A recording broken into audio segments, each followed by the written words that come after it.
Greetings, family. Welcome to the African Exodus show. I'm your host, Tierney Cherie, here to you with a new video. Before we get started with today's video, to remind you all, if you want to stay updated with the videos that I post for this channel, or if you want to just stay connected outside of YouTube, you can add yourself to my Telegram channel. The link to that is down in the description. With that, let's get started with African and world news.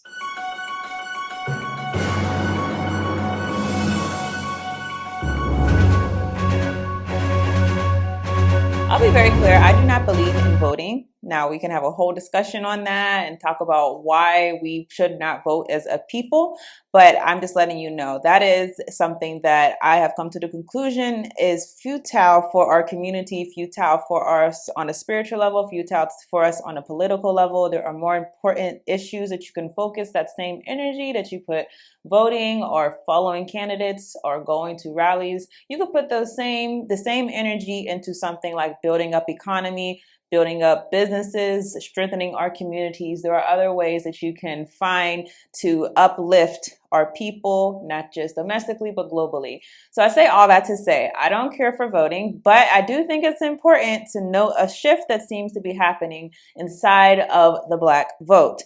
Now, this article is reporting, and I've been seeing signs of this myself, on the internet. So who knows if that's truly representative of what's happening on the ground. But this article is arguing that the signs are showing that the Black vote is going to be shifting either to the Republican Party or basically shifting as far as non-participation inside of the upcoming election. So we're talking about the Black vote in the United States of America. Let's get started. President Biden is underperforming among non-white voters, the New York Times says. It's according to a national poll over the last year, helping to keep the race close in a hypothetical rematch against Donald Trump. On average, Mr. Biden leads Mr. Trump by just 53 points to 23 points among registered non-white voters in a compilation of Times and Siena polls from 2022 and 2023, which includes over 1,500 non-white respondents. The results represent a marked deterioration in Mr. Biden's support compared to 2020 when he won, get this, more than 70% of non-white voters. If he is unable to revitalize the support by next November, it will continue a decade-long trend of declining Democratic strength among voters considered to be the foundation of the party. So I have to spell those numbers out again because this is very significant. So they're saying that in 2020, Biden won 70% of the non-white vote. But in polls taken in 2022 and 2023, that has gone down to between 53 to 28% among registered non-white voters. Now, I think there's a lot of reasons for this. I'll just give you my reasons right now. Number one, obviously, inflation, the economy. A lot of our people are suffering. A lot of our people are suffering that weren't necessarily suffering under Donald Trump. So people are noticing that difference. The other thing, obviously, you see your government giving billions of dollars away to a foreign country, Ukraine, a war that has nothing to do with the livelihood of Africans in the United States.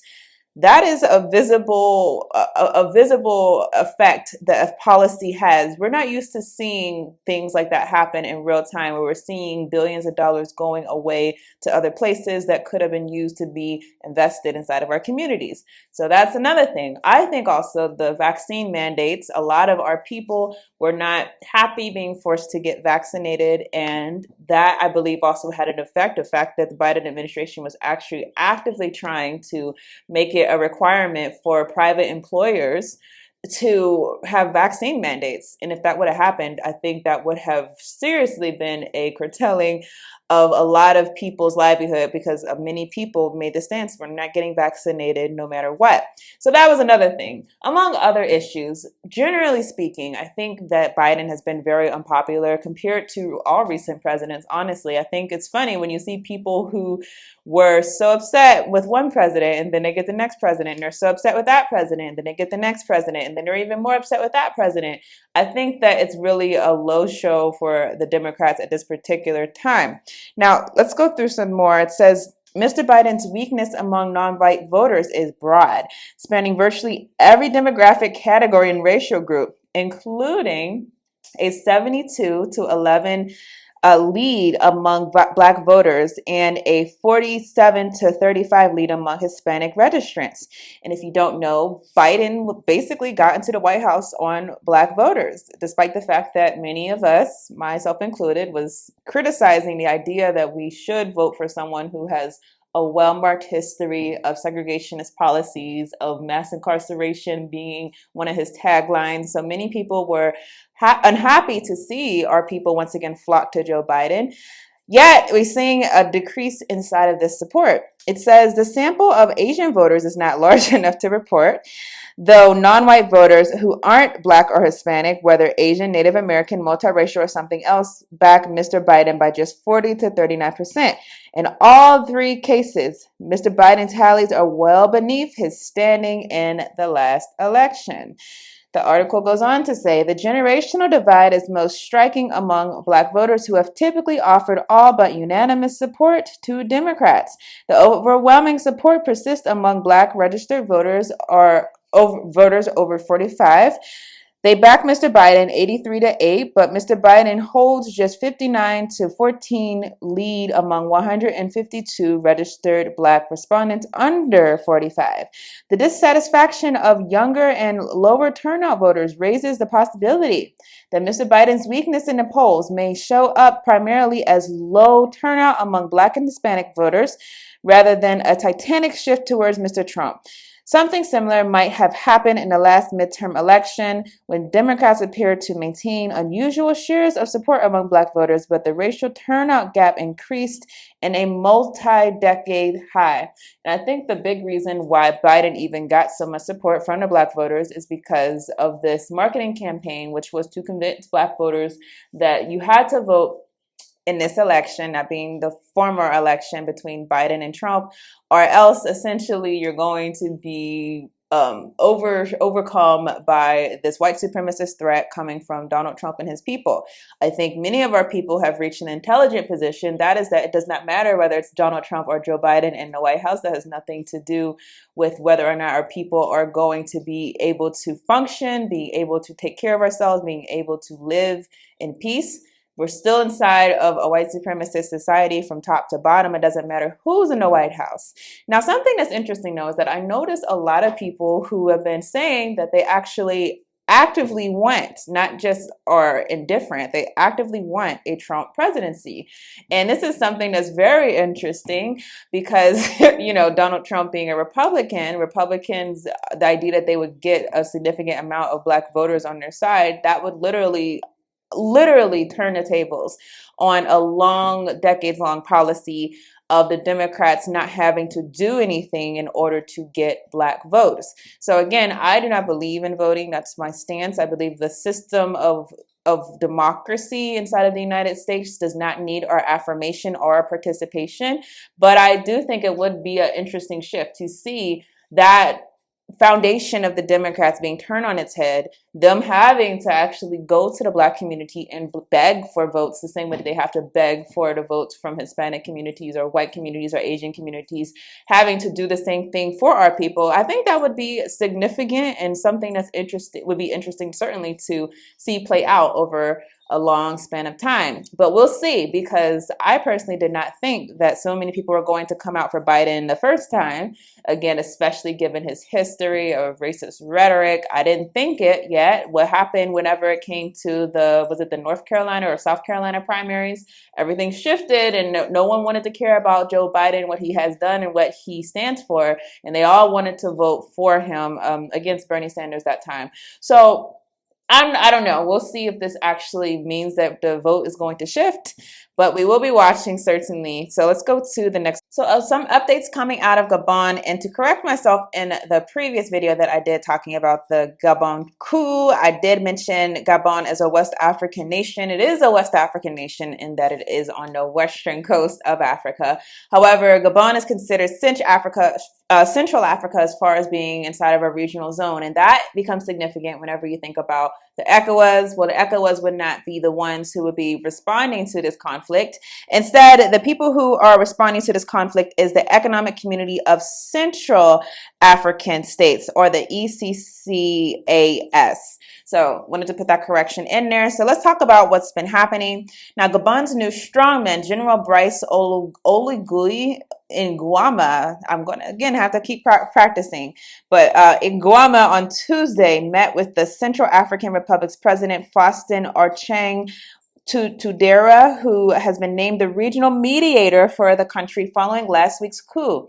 Now, the ECOWAS, or see, I'm so used to saying ECOWAS, the Economic Communities of Central African States, has appointed Touadéra facilitator of the political process in Gabon following the August 30th overthrow of President Ali Bongo Ondimba. The television gave no details of the talks, which came a day after ECCAS member Equatorial Guinea said Gabon had been suspended from the 11-nation group. ECCAS has ordered the immediate transfer of its headquarters, which was in Gabon. Its headquarters was in Gabon, to Equatorial Guinea's capital of Malabo. The country's vice president, Touadéra Nguema Obeng Mong, said on X, previously known as Twitter. In addition to Gabon, Central African Republic, and Equatorial Guinea, ECCAS comprises Angola, Burundi, Cameroon, Chad, the Democratic Republic of the Congo, the Republic of Congo, Rwanda, Sao Tome, and Principe. Oligui, head of the elite Republican Guard, was sworn in on Monday as the country's interim president. In a speech, he promised to hold free, transparent, and credible elections to restore civilian rule, but without giving a time frame, and vowed amnesty to political prisoners. So it seems like all things are going according to how things have been going inside of the ECOWAS situation, being that they're going to suspend the country of Gabon from being a part of the regional body, and possibly, if Gabon does not comply, possibly do the exact same thing as the ECOWAS did, that is freeze their borders. That is try to force their hand as far as going along with their quote-unquote democratic process. So things look like they're going to be going in the same direction. However, probably in Gabon's favor is that they are the first country inside of this regional bloc to have a coup, and not the fifth or the sixth, as the ECOWAS are now dealing with a string of coups. But it's still significant, understand. Don't think that because it's a different regional bloc that it's going to be any different of an effect, because this is still the same script being played out. That is French colonialism, or French imperialism is the enemy. And we're going to hyper-focus on the French relationship to Africa, and then we're going to start making closer alliances to other groups, being Wagner Group inside of Russia, or being China. And again, I think that can be basis for an intervention inside of the African continent. Now, this next article is going to prove exactly that theory that I've been putting forward to you all, that this is all a setup for a proxy war. The Wagner Group is to be declared a terrorist organization by the United Kingdom. This is very significant. So let's read through the details. Wagner, the Russian mercenary group, is said to be prescribed as a terrorist group by the UK government, meaning it will be illegal to be a member or support the organization. A draft order to be laid in Parliament will allow its assets to be categorized as terrorist property and seized. The Home Secretary said Wagner was violent and destructive, a military tool of Wagner Putin. She said its work in Ukraine and Africa was a threat to global security. Notice they said Ukraine and Africa. They're not just talking about Ukraine. You see how I'm trying to get you to see that we're being pulled into this conflict, whether we know it or not? So she said, this UK minister said that the Wagner's work in Ukraine and Africa was a threat to global security. She added that Wagner's continuing destabilizing activities only continue to serve the Kremlin's political goals. They are terrorists, plain and simple, and this proscription order makes that clear in the UK law. Wagner had played a key role in Russia's invasion of Ukraine, as well as operating in Syria and countries in Africa, including Libya and Mali. Obviously, Libya is a a problem that was intentionally, we know, created by NATO. Mali is said to be a new coup. And this is being used as an example of how Wagner is destabilizing the region. Its fighters have been accused of a number of crimes, including killing and torturing Ukrainian citizens, things that you should be well aware of. This is very significant. And if this is not only done by the UK, but also the US, this is going to give them the same script that they use inside of the quote unquote war on terror. That is, there are terrorists inside of this country that are a threat to US security. There are terrorists inside of Niger. There are terrorists inside of Mali. There are terrorists inside of Burkina Faso. Why would they use that script? Because the Wagner Group is inside of Burkina Faso, said to be helping with their local instability since the French troops have left. Same thing in Mali. Same thing is going to happen in Niger, more than likely. Same thing inside of Guinea. So this is going to be used, I'm trying to paint the picture, in order to give credence to an invasion of Africa and certain African countries that decide to take help from Russia. Now, it also says Ukraine and Africa is the threat to global security. You should be asking, why is it that Wagner's presence in Africa is being seen as a threat to global security, as opposed to all of the other groups that are doing things in other nations? Why is this a threat to global security? They won't articulate that, because they know the reason is because Africa's resources, Africa is a strategic position of power, is one that the West is dependent on. And if that were to no longer be the case, they're well aware that that is going to be a backwards downfall for the West, and the West being the United States also. So this could absolutely turn out to be a catastrophic event, and that they will use that label of terrorism and the fact that Wagner is present inside of many African countries as being used as a reason why they have to either invade or they have to support certain countries that are going to do the right thing, that being countries like the ECOWAS bloc, who is the righteous one inside of all of this, who is standing up for democracy. Now, why now? You might be asking, why would they determine that Wagner Group is a terrorist group now of all times? The Ukraine war has been going on for over a year. The reason why they're doing it now, I believe, is because I'm sure all of you must be aware, the former head of Wagner was killed in a plane crash, probably assassinated. I think that's what most people would think, given the fact that he just staged a coup inside of his own country. So he was killed inside of a plane crash.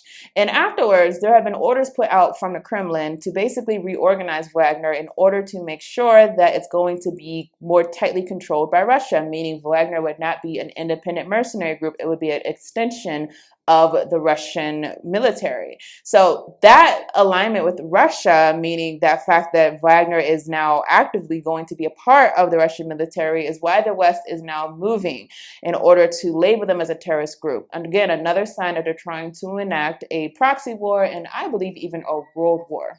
So these are things you should be aware of. I would not be surprised if we see similar moves being made by the United States government. We'll certainly keep our eyes on this, and certainly I hope you do too. But let's go to the next story. Many people were very happy to hear that the country of Ethiopia would be joining BRICS. However, I feel like we have not been paying attention to another major African economy who is not joining BRICS as of right now.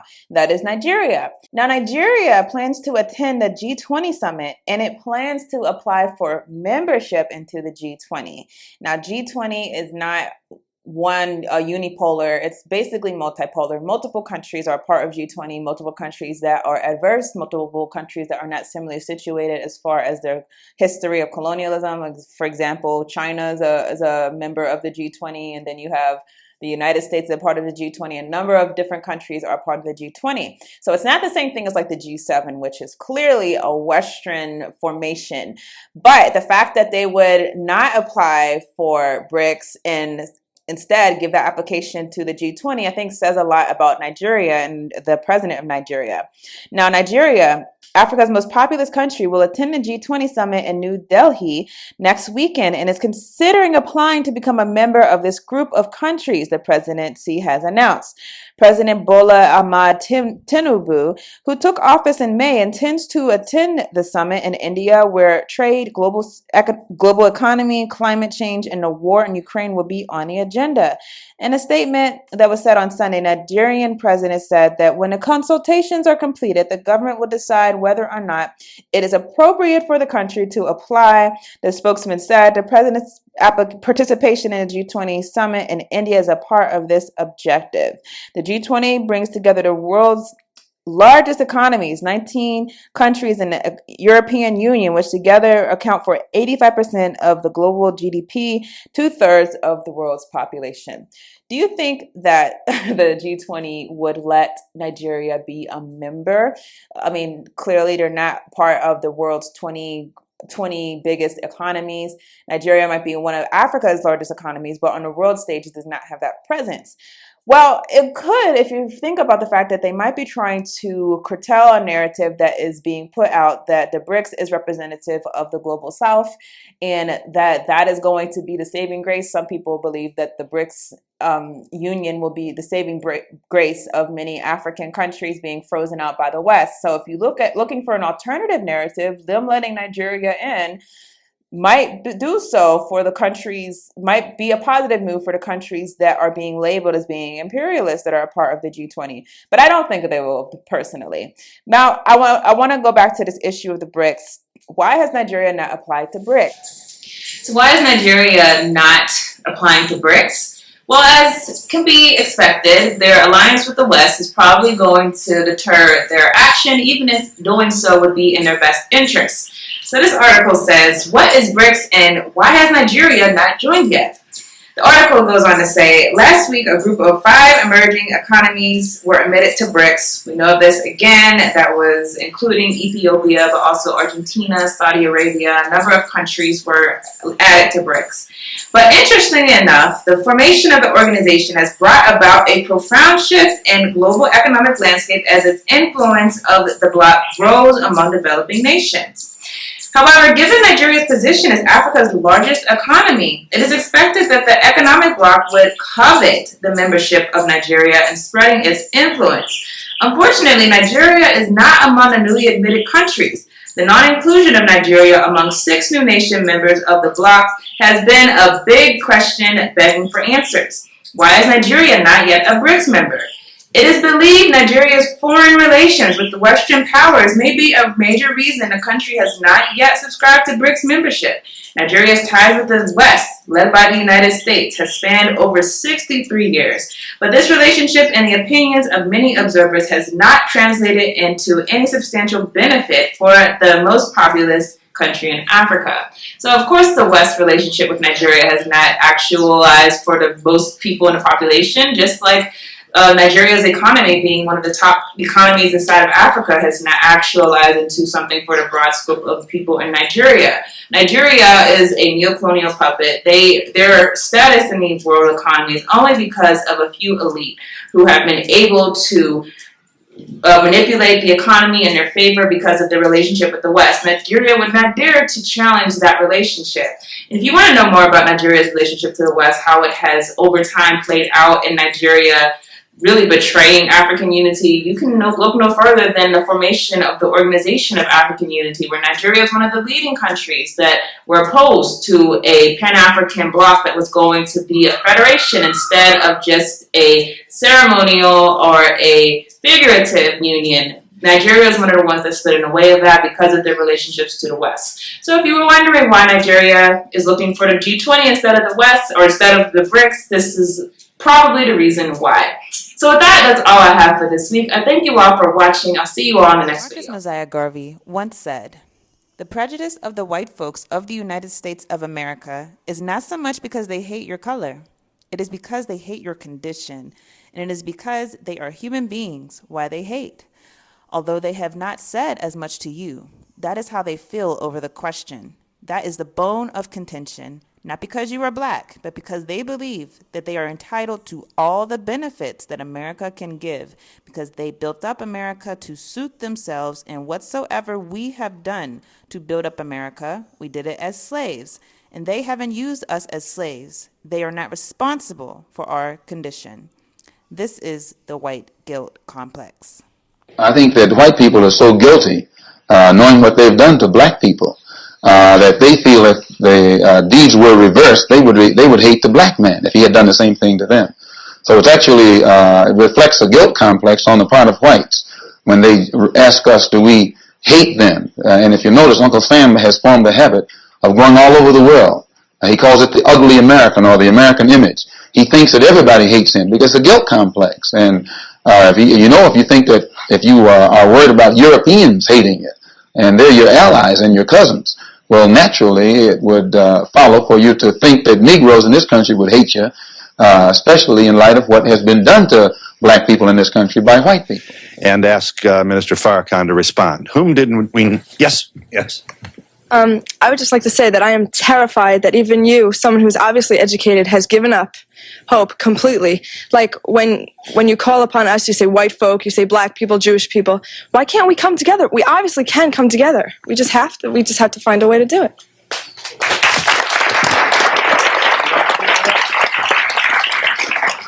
The desire is good, but the reality is the total opposite of your desire. And unfortunately, as a young lady, you are not in the position of power to make the decisions to make America work.